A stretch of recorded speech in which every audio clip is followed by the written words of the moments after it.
நமது ARK Mitralaya abundance ஹோமிற்கு உங்களை அன்புடன் வரவேற்கிறோம். உங்களுக்கு அல்லது உங்கள் பாசத்திற்குரியவர்களுக்கு நல்ல அனுபவமும் வசதியும் கிடைக்க நாங்கள் சிறந்த சேவையை வழங்கி வருகிறோம். நமது ஏஆர்கே ஹோம் இருக்கும் இடம் லேக் வியூ, நம்பர் 414, வடவேட்டம்மன் கோவில் தெரு, Chembarambakkam, Chennai 6,123. ARK Mitralaya abundance home. உங்கள் வீட்டில் இருப்பது போல உணருங்கள். நன்றி.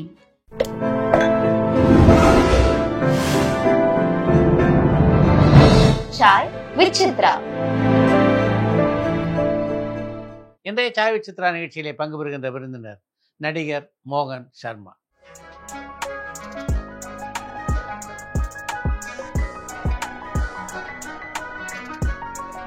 தமிழ், தெலுங்கு, கன்னடம், மலையாளம் ஆகிய 4 மொழிகளில் 100க்கும் மேற்பட்ட படங்களிலே நடித்தவர் மோகன் சர்மா. എന്ന് തിരിച്ചു പോകും? എന്ത് വേണമെങ്കിൽ പോയേക്കാം. എനിക്ക് വേണ്ടി പോകണ്ട. ജോലിക്ക് വേണ്ടി ഞാൻ പോകാതിരിക്കണം. ஆனா சச்சின் உன் தொல்லை தாங்க முடியலப்பா. நான் என்னங்க பண்ண? வீட்டுக்கு வந்தா சச்சின் இப்படி பண்ணா, சச்சின் அப்படி பண்ணா, ஒரே சச்சின் சச்சின் சச்சின்.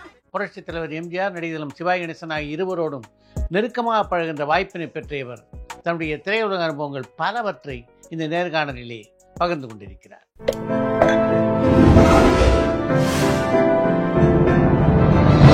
சாய் வித் சித்ரா.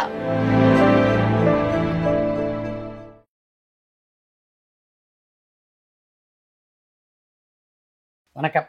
வணக்கம். நீங்க படிச்சதெல்லாம் கேரளா தானா? படிச்சது கேரளா பார்டர், அதாவது கோயம்புத்தூர் பக்கம் ஒரு சின்ன கிராமம். ஓ, தத்தமங்கலம்னு. பொள்ளாச்சிக்கும் கோயம்புத்தூருக்கும் நடுவே கேரளா பார்டர். அதனால தமிழ் எனக்கு தாய்மொழி. ஆனா படங்கள் ஜாஸ்தி பண்ணியிருக்கிறது மலையாளத்துல. ஆமா. அது காரணம் நான் பிலிம் இன்ஸ்டியூட்டுக்கு போயிருக்கும் போது அங்க ராமு, என்னோட சீனியர் பாலு மகேந்திரா, அவர் நிறைய மலையாள படங்கள் தான் பண்ண ஆரம்பிச்சாரு முதல்ல. அப்போ அவர் எல்லாருக்கும் என்ன அறிமுகப்படுத்தி, ராமு காரியாட் எல்லாம் பெரிய பெரிய டைரக்டர்ஸ், PN மேனோன், அவங்களுக்கெல்லாம் அறிமுகப்படுத்தி மலையாள படம் நிறைய பண்ணினேன். முதல்ல நடிக்கணுன்ற ஆர்வம் எங்க உங்களுக்கு? ஸ்கூல்ல காலேஜ் எல்லாம் இருக்கும்போது நிறைய பிளேஸு, ட்ராமாஸு எல்லாம் போடுவோம். அதெல்லாம் நடிச்சிருக்கேன். எனக்கு சுமார் ஒரு 10 வயசு இருக்கும்போது 1958 நடிகர் திலகம் எங்கள் ஊர் பக்கம் நொச்சூருங்கிற கிராமத்துக்கு வந்தார். ஒரு கோயிலை திறப்பு விழாக்கு வந்தார். எப்போ அவர் வந்திருக்காருன்னு தெரிஞ்சதோ, நாங்கள் ஒரு 10-15 பேர் கிராமத்துலேருந்து எல்லாம் என் வயசு 10 வயசு அப்படியே போனோம். அங்கே பெரிய பெரிய கூட்டம். ஒரு கொடை ஒருத்தர் பிடிச்சிருக்காங்க, கீழே உட்காந்துருக்காரு சேரில் நடிகர் திலகம். உட்காந்து ஒரு துண்டு இருந்தது, அது இப்படியே வீசிட்டு இருக்காரு. அப்போ நாங்கள்லாம் போய் ஃப்ரெண்டில் போய் இப்படி நிற்கிறோம். இப்படி பார்த்தாரு. பார்த்து என்ன பார்த்ததுமே கொஞ்சம் அப்படியே பார்த்து, இங்கே வா அப்படின்னாரு. அவருக்கு என்ன தோணுதோ தெரியல, என்ன கூப்பிட்டாரு. நான் பயந்து மெல்ல பின் வாங்கிட்டேன். அப்போ என்னோட கூட ஒரு கூப்பிட்றாங்க, போடா போடா போடா அப்படின்னு சொல்லி தள்ளி விட்டாங்க. உங்களுக்கு தெரியுமே அந்த பியர் ப்ரெஷர்ங்கிறது. சரி சொல்லி போய் அவர் பக்கத்தில் போனேன். அவர் என்ன பண்ணாரு, அப்படியே அணைச்சி மடியில் உட்காந்து வச்சுட்டாரு. மூஞ்சி அப்படியே செவந்து போச்சு. என்ன வெயில்ல வந்திருக்கோம். ஐயோ ராஜா, அவர் இப்படிதான் ராஜா தான். மூஞ்சியெல்லாம் அப்படியே செக்க செவையில தக்காளி மாதிரி ஆகிப்போச்சேப்பா அப்படின்னு துண்டெடுத்து அப்படியே என் பேசெல்லாம் தொடச்சார். தொடச்சு எவ்வளோ கிளாஸ் பண்ணிட்டு இருக்கீங்க? நான் சொன்னேன், இந்த மாதிரி 4ஆம் கிளாஸ். என்ன பண்ண போறீங்க லைஃப்ல அப்படின்னாரு. நான் என்ன தோணுது, நான் அப்படியே பார்த்தேன். அப்போவே எல்லாம் சொல்லுவாங்க, பாத்தீங்களா, நீ ஆக்டரா போகணும் சொல்லுவாங்க. அப்போவே சொல்லுவாங்க என்ன எங்கிட்ட, நீ சிவப்பா இருக்க பார்க்கறதுக்கு, பர்சனாலிட்டி இருக்கு, நீ ஆக்டரா போகணும். அப்போ நான் இந்த ட்ராமாலாம் நடிச்சிருந்தனால கூட அப்போ நான் அப்படியே பார்த்தேன். சரி, நான் என்ன அதாவது அந்த நேரத்தில் அந்த அந்த வயசு அந்த மாதிரி வயசு. அப்போ நான் சொன்னேன், நான் நடிகராக போகிறேன் அப்படின்னு அப்படி போல்டாக சொன்னேன். நடிகராக போறியா? அடேங்கப்பா, நல்லதுதான். ஆனா ஒரு விஷயம் சொல்றேன் தம்பி, முதல்ல படிக்கணும். படிச்சு ஒரு கிராஜுவேட் ஆகி வேற வேலைக்கு வந்து ஒரு அமைப்பு இருக்கணும். நடிகனா இருந்து சக்சஸ் ஆகிறது வந்து 100க்கு ஒருத்தர் தான் சக்சஸ் ஆக வர முடியும். அதனால அதுல ஏதாவது நடந்து போச்சுன்னா அப்புறம் வந்து மறுபடியும் நீங்க படிக்காம போகக்கூடாது, படிச்சு கிராஜுவேட் ஆனதுக்கு அப்புறம் போகும் அப்படின்னாரு.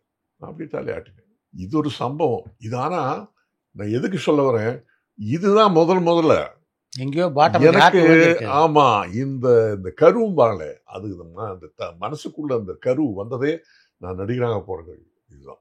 சுமார் அந்த டைம்ல தான் வந்து நியூஸ் பேப்பர்லாம் நான் டெய்லி படிப்பேன். அது அந்த பழக்கம் அந்த கிராமத்திலேயே வந்து அது எல்லா வீட்லேயும் நியூஸ் பேப்பர் வரும், படிப்போம்.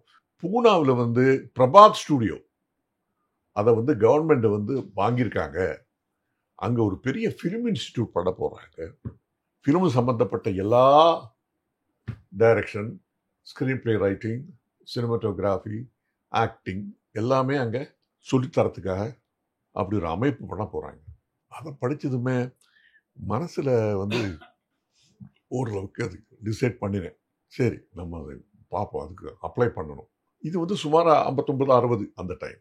64 எஸ்எஸ்எல்சி பாஸ், ஃபர்ஸ்ட் கிளாஸ் எஸ்எஸ்எல்சியில். அப்போவே போயிருக்கலாம். பட் அப்போ தான் எனக்கு வந்து நடிகர் திலகன் சொன்னது ஞாபகத்துக்கு வந்து கிராஜுவேட் ஆனதுக்கப்புறம் நீ போ.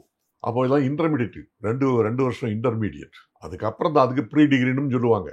அப்போ நான் என்ன பண்ணேன், மஜிரா காலேஜ் அங்கே போய் ஜாயின் பண்ணேன் கிராஜுவேஷன். மஜிரா காலேஜில் கிராஜுவேஷனுக்கு ஜாயின் பண்ணி கிராஜுவேட் ஆனேன். கிராஜுவேட் ஆகி வீட்டில் சொல்கிறதுக்கு முடியாது. நான் வந்து இது மாதிரி அந்த நடிப்பு காலேஜுக்கு, நடிப்பு இன்ஸ்டியூட்டுக்கு நான் அப்ளை பண்ண போகிறேன், இல்லை நடிகராக போகிறேன்னு சொல்ல முடியாது. அது யாரும் ஒத்துக்க மாட்டாங்க. Because of the stigma attach to the profession. அப்போது சரி அங்கே போகிறதுக்கு நம்ம என்ன தயாரெடுப்புங்கிற அது மாதிரி ஒரு ப்ரிப்பரேஷனுங்கிற மாதிரி, சரி வேலை பண்ணி கொஞ்சம் சம்பாதிப்போம் அப்படின்னு ஒரு 2 வருஷம் ஒரு ஃபார்மசூட்டிக்கல் கம்பெனியில் வேலை பண்ணேன். ஃபார்மசூட்டிக்கல் கம்பெனியில் வேலை பண்ணி எனக்கு ஒரு நாள் இருக்கிற பாட்டா வந்து அப்போது 75 ரூபா. அதாவது எனக்கு டிராவலிங் எல்லாம் வந்து டாக்ஸியில் தான், எல்லாம் டாக்ஸியில் போகலாம். நான் அதை வெறும் 90 பைசாவுக்கு ஒரு நாள் வந்து காலையில் ஒரு சைக்கிள் எடுப்பேன். இந்த கடல்லாம் போகாமல் இருக்கிறதுக்காக ஒரு தொப்பி போட்டுப்பேன். அப்போல்லாம் வந்து தொப்பி போட்டு இதில் ஃபீல்டில் இறங்கி நான் ஒருத்தன் தான். அப்போ பார்க்குறதுக்கு வந்து அப்படியே அந்த டைம் வெள்ளைக்கார மாதிரியே இருப்பேன். அப்போ அந்த சைக்கிள்காரருக்கும் என் பேரில் ரொம்ப மதிப்பு. அவர் புது சைக்கிள் கொடுப்பாரு. காலைல போய் அப்படியே எல்லாம் பண்ணி ஈவினிங்கில் கொண்டு விடுவேன். சாப்பாடு வந்து ஜம்மி பில்டிங் இருக்கு பாருங்க, ஆமாம், அங்கே வந்து ஒரு மெஸ் நடத்திட்டு இருந்தாங்க. 90 பைசா நல்ல வெஜிடேரியன் சாப்பாடு. அது சாப்பிட்டேன்னா ஃபினிஷ்ட். அதுக்கப்புறம் சைக்கிள் ஏறி வேலை. மத்தியானம் 1 மணி 2 மணி எங்கேயாவது ஒரு 2 வாழைப்பழம் சாப்பிடுவேன், அவ்வளோதான். 2 வாழைப்பழம், ஒரு line, fresh line. So this was my life. அந்த மாதிரி டெய்லி கிடைக்க 75 ரூபாயில் எனக்கு ஒரு நாள் செலவு 5 ரூபாய்க்கு மேலே கிடையாது. மேக்ஸிமம் 5 ருபீஸ் தான். அதில் சேவ் பண்ணி கையில் வந்து ஒரு 6,000 7,000 ருபீஸ் பக்கம் வந்ததுமே ஃபிலிம் இன்ஸ்டியூட்டுக்கு அப்ளை பண்ணேன். சூப்பர். இந்த 20 சீட்டுக்கு 3000 பேர் அப்ளை பண்ணியிருக்காங்க. 3000லேருந்து அதை இது பண்ணி ஃபில்டர் பண்ணி இங்கே எங்கள் 30 பேரை ஃபைனல் ஆகிறதுக்காக வாசு ஸ்டூடியோவில் கூப்பிட்டாங்க. அங்கே இந்த செலெக்ஷன் இந்த இதுக்கு பாருங்க, அதில் வந்து எல்லாம் மிருணால் சென், சத்யத்ரே தான் அந்த போர்டுக்கு சேர்மனாக இருந்தார். மிருணால் சென் மற்றவங்க எல்லாம் உட்கார்ந்தாங்க. அதில் நம்ம இவர் ஜெமினி கணேசன் அவர்களும் ராகினி லோக்கலா வந்து ஆக்டிங்ல இருக்கிற 2 பேரை ப்ராமினெண்டா கூப்பிடுவாங்க. அதனால சென்னையை பொறுத்த வரைக்கும் ஜெமினி கணேசனையும் ராகினியும் அவங்களும் இருந்தாங்க. அப்போ எல்லாம் பண்ண சொன்னாங்க, நானும் பண்ணினேன். அப்போ வந்தவங்க பெரும்பாலும் எல்லாம் ஹிந்தி. அப்போ எனக்கு அப்படியே தோணித்து, நான் ஹிந்தியில் பண்ணா என்ன. அப்போ அவங்களை தயார் பண்ணி அங்கே போனேன். அசோகன் கொடுக்குற, கிங் அசோகா அவர் கொடுத்த ஒரு ஸ்பீச்சாக இருந்தால் ஸ்பீச்சாக பண்ண போகிறோம். அதை வந்து பண்ணினேன், ஹிந்தியில் பண்ணினேன். அது சுத்த ஹிந்தியாக இருக்கும். இங்கே வந்து எனக்கு செகண்ட் லாங்குவேஜ் வந்து ஹிந்தியில் அப்படி படிச்சிருக்கேன். பேசி முடிஞ்சு நல்லா வந்து வெளியே அப்படியே நின்றுருந்தோம். அப்போ இதெல்லாம் முடிஞ்சு மத்தியானம் வந்து அந்த சாப்பிட்றது அந்த கேப்பில் வந்து 1:30 மணி 2 மணிக்கு இவங்க எல்லாம் வெளியே வர ஆரம்பித்தாங்க உள்ளேருந்து. அப்போ ஜெமினியும் ராகினி அம்மாவும் அவங்களும் வந்தாங்க. அப்போ ஜெமினி சார் என்னை கூப்பிட்டாரு. குட் அப்படின்னாரு. ராகினி அம்மா சொன்னேன், யூ ஆர் செலக்டட் அப்படின்ட்டாங்க அவங்க. சூப்பர். அது எனக்கு அப்போவே வந்து அதாவது மனசில் முதல்ல என்னை வந்து செலக்ட் பண்ணாங்கன்னா, இவ்வளவு வந்து ஒரு எமினன்ட் பேனல் வந்து என்னை செலக்ட் பண்ணியிருக்காங்கன்னா எங்கிட்ட ஏதோ இருக்கு, ஏதோ ஒரு உருப்படி இருக்கு என்கிட்ட. அதுக்கப்புறம் ஒரு 10 நாளுக்குள்ள டெலிகிராம் வந்தது. டெலிகிராம் வந்ததுக்கப்புறம் வீட்டில் சொன்னேன், அம்மாட்ட தான் முதல்ல சொன்னேன். அவங்க வருத்தப்பட்டாங்க, என்னடா நீ எல்லாரும் டாக்டர் இன்ஜினியர் அதுன்னு போவாங்க, நீ என்னடா இதில் போய் ஏதோ. அவன் என் அண்ணன் ஒருத்தர் இருக்கார், அவரும் வந்து காலேஜிலலாம் வந்து நிறைய ட்ராமாலாம் இல்லை, அவனுக்கு பிடிச்சதுன்னா அது பண்ணப்பட தப்பு இல்லை. ஏன்னா அது பெரிய இன்ஸ்டியூட், அங்கே யாருக்குமே அட்மிஷன் கூட கிடைக்காது. அவனுக்கு கிடைச்சிருக்குன்னா பெரிய விஷயம், படிக்கட்டுமா. அவர் எங்கள் அப்பா வந்து ரொம்ப ஃபார்வர்ட் லுக்கிங் அப்போவே. அதனால் அவரும் வந்து சொல்லிட்டாரு, let him to what you wants, what is wrong in that. அப்படி ஃபிலிம் இன்ஸ்டியூட்டில் போய் ஜாயின் பண்ணேன். அந்த காலகட்டத்தில் யாருடைய படங்கள் எல்லாம் விரும்பி பார்ப்பீங்க நீங்கள்? பெரும்பாலும் வந்து நடிகர் திலகம் படங்கள் தான். ஓ, அதுதான் உண்மை. எம்ஜிஆர் அவர் படமும் பார்த்துருக்கேன். பட் பெரும்பாலும் விரும்பி பார்த்தது நடிகர் திலகம் படங்கள். அது இல்லாமல் வந்து நான் காலேஜில் இருக்கும்போது சண்டே ஒரு நாள் வந்து மார்னிங் ஷோ சொல்லி அங்கே போடுவாங்க மதுரைக்கு. அந்த மதுரையில் இருக்கும்போது அங்கே வந்து அந்த மார்னிங் ஷோ வந்து நல்ல இந்தி படங்கள்லாம் வரும், அதை போய் பார்ப்பேன். 2. 3வது காலேஜ் வந்து மஜிரா காலேஜ் படிச்சுட்டு இருக்கும்போது அங்கே வந்து இந்த பழைய இங்கிலீஷ் படங்கள், நல்ல கிளாசிக்ஸ் படங்கள் போடுற ஒரு தியேட்டர் இருந்தது. அந்த தியேட்டருக்கு பின்னாடியே வந்து ஒரு லைப்ரரியும் இருந்தது, ரீடிங் ரூம் லைப்ரரி. நேரம் நடந்து வருவேன், வந்து லைப்ரரியில் போய் எல்லாம் கொஞ்சம் நேரம் படித்து எல்லாம் பார்த்து போய் சினிமாவில் போய் உட்காந்துருவேன். பழைய படங்கள்லாம் அதான் பார்த்துருக்கேன். மை ஃபேர் லேடி, அதுபோல் இருக்கிற படங்கள் எல்லாமே நல்ல கிளாசிக்ஸ் எல்லாம் அங்கே, பிங்க் பேலியன் கிளாசிக்ஸ் எல்லாம் அங்கே பார்த்துருக்கேன். அதுக்கப்புறம் ஐ வாஸ் டே ஸ்காலர். நான் வந்து அதனால் எனக்கு ஸ்பென்சர் பில்டிங்கில் ஒரு ரூம் எடுத்து அங்கே ரூமில் தான் இருந்தேன், தங்கிட்டு இருந்தேன். அதனால் எனக்கு அது வசதியாக இருந்தது. மஜிரா காலேஜ் ஹாஸ்டலில் தங்கினா நிறைய கட்டுப்பாடுகள், வெளியே போக முடியாது. அந்த டைமில் எனக்கு இன்னொரு விஷயம் நல்ல இதாக வந்து நடந்தது வந்து, அந்த டைமில் சீனியர் மோஸ்ட் என்சிசியில் சீனியர் மோஸ்ட் அண்டர் ஆஃபீஸர் நான் தான். எனக்கு 5 வருஷம் எனக்கு வந்து எக்ஸ்பீரியன்ஸ். ஏன்னா 2 வருஷம் இன்டர்மீடியட், அதுக்கப்புறம் 3 வருஷம் 5 இயர்ஸ் என்சிசியில் இருந்து சி சர்டிஃபிகேட் பாஸ் ஆகி I was the senior most under officer. Republic day parade அங்கே போகிற என்சிசி கான்டிஞ்சென்ட்லாம் வந்து நிறைய ட்ரெயின் பண்ணி கோத்தகிரியில் ட்ரெயின் கேம்பெல்லாம் நான் தான் நடத்தியிருக்கேன். So I used to be very very familiar with all those things. எப்படி இருந்தது ஃபிலிம் இன்ஸ்டியூட்டில் படித்த அனுபவம்? ஃபிலிம் இன்ஸ்டியூட் பொறுத்த வரைக்கும் it is a universal institute, it's a world institute. அந்த மாதிரி 6 இன்ஸ்டிடியூட் தான் உலகத்திலேயே. மெத்தட் ஸ்கூல்னு அமெரிக்காவில் டி ஸ்ட்ராஸ்பர்க் அவர் தான் நடத்திட்டு இருந்தார். அதில் தான் வந்து மர்லன் பிராண்டோ எல்லாம் படித்தாங்க. ஒன்று இங்கிலாண்டில், ஒன்று அலெக்னஸ் அவங்கெல்லாம் படித்தது, ரஷ்யாவில் ஒன்று. அந்த மாதிரி 6 இடங்களில் அல்ல, ஒன்று பூனாவில். அதனால it was a world experience. இந்த சங்கீதம் வந்து நல்லா தெரிஞ்சதுனால 5 வயசுலேருந்து சங்கீதம் கற்றுட்டுருக்கேன். ஃபிலிம் இன்ஸ்டியூட் போனதுக்கப்புறம் அங்கே ஹிந்துஸ்தானி சங்கீதமும் கற்றுக்கிட்டேன். இங்கே கர்நாடக சங்கீதம், ஹிந்துஸ்தானி சங்கீதத்தை பொறுத்த வரைக்கும் எனக்கு நல்ல ஞானம் உண்டு. ஸோ ஃபிலிம் இன்ஸ்டியூட்டில் தமிழ், ஒரே தமிழ் மாணவன் நான், முதல் தமிழ் மாணவன் நான். அப்போ நான் 22 பேர், 20 பேர் இந்தியன்ஸு, 2 பேர் வந்து யுனெஸ்கோ ஸ்பான்சர்டு ஃபாரினர்ஸ், 22 பேர் தான் நாங்கள். அதில் கடைசி நான் தான். ஏன்னா இந்தி மற்றவங்களெல்லாம் ஹிந்தி பேசுகிறவங்க வடநாட்டுக்காரங்க, நான் ஒருத்தன் தான் தென்னாட்டுக்காரன், தமிழ் மட்டும். அந்த 22 பேரில் கடைசியில் நான் பாஸ் ஆகும்போது I came to first. Super. First class வாங்கினேன். அந்த சமயத்தில் வந்து எனக்கு மறக்க முடியாத ஒரு சம்பவம். ஞாயிற்றுக்கிழமை வந்து காலை ஒன்றுமே கிடையாது, நல்லா படுத்து தூங்குற நேரம். அப்போ திடீர்னு வந்து அங்கேருந்து பியூன் வந்து தூரத்தில் கதவை தட்டி திறந்து பார்த்தா, உங்களை டைரக்டர் கூப்பிட்றாரு. டைரக்டர் ஆஃப் ஃபிலிம் இன்ஸ்டியூட், ஜெகத் முராரின்னு பேர் அவருக்கு. அவர்லாம் ஐஏஎஸ் ஆஃபீஸர். சரி, நான் என்ன பண்ணேன், எனக்கு பயம் வந்து ஏதாவது தப்பு பண்ணா தான் வந்து டைரக்டரை கூப்பிடுவார். நான் ஒன்றும் பண்ணலையே, இது மாதிரி தப்பாக நடந்துக்கலையே. சரி கூப்பிட்றாரு, போனேன். கம் மோகன் கம் அப்படின்னாரு. They have come to meet you அப்படின்னாரு.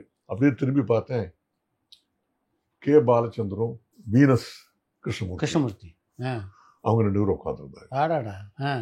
அவங்க வந்துருக்கிறது வந்து யாராவது நடிப்பில் யாரையாவது செலக்ட் பண்ணலாம், அவங்க ஏதோ ஒரு படம் பிளான் பண்ணிட்டு இருந்தாங்க, அதுக்கு செலக்ட் பண்ணலாம் அப்படின்னு. சரின்னு சொல்லி எங்கிட்ட தமிழில் பேசுகிறேன், நானும் சொன்னேன் அது மாதிரி. அப்போது வந்து பாலச்சந்தர் வந்து ஒரு இதை எடுத்து பேப்பர் பென் எடுத்து, இது என்னோட நம்பர், நீங்கள் சென்னையில் வந்ததும் என்னை காண்டாக்ட் பண்ணுங்க, I would like to cost you in my film அப்படின்னாரு. அருமை. சரி சொல்லி அது வாங்கி வச்சுக்கிட்டேன்.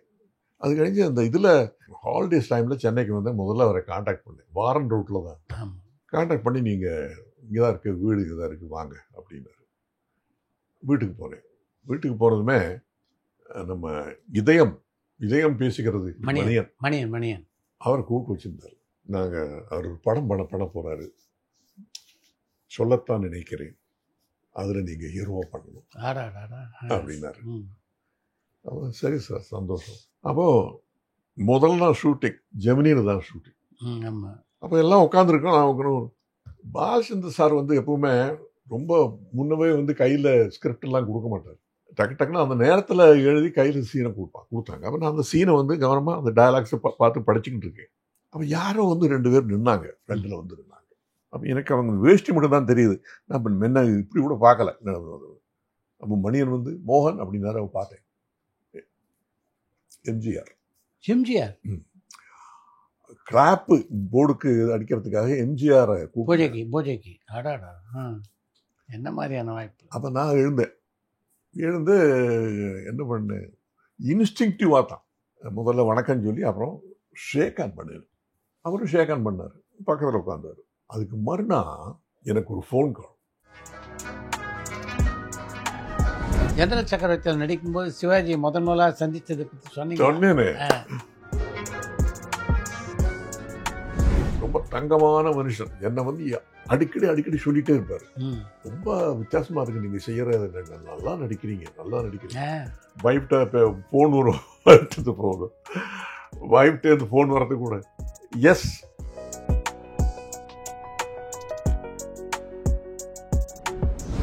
Night shooting, Bharathan director. நைட்டில் ஒரு 11 மணி இருக்கும். அப்படி ஒரு ஷாட்டுக்கு போய் அந்த பொண்ணோட ஒரு ஷாட் பண்ணி ஒரு சாங் சீக்வன்ஸ் பெருசா கத்துறாரு. நான் பாரு, இந்த விஷயத்த நான் நாளைக்கு நான் சின்னவர்கிட்ட சொல்லலைன்னா பாரு, நீ என்னடா நினைச்ச நீ. மறுநாள் மத்தியானம் வந்து பத்மநாபம் வந்தார். சின்னவர் நம்மளை கூட்டிட்டு வர சொன்னார். இந்த மாதிரி காலுக்கு மேலே காலை போட்டு உட்காந்துருக்காரு எம்ஜிஆர். எவா அப்படின்னாரு. பரபரப்பான சினிமா செய்திகள், நட்சத்திரங்களின் பேட்டிகள், சினிமா வரலாறு ஆகியவற்றை பார்க்கவும் படிக்கவும் உங்களுக்கான இணையதளம் tourandtalkies.co.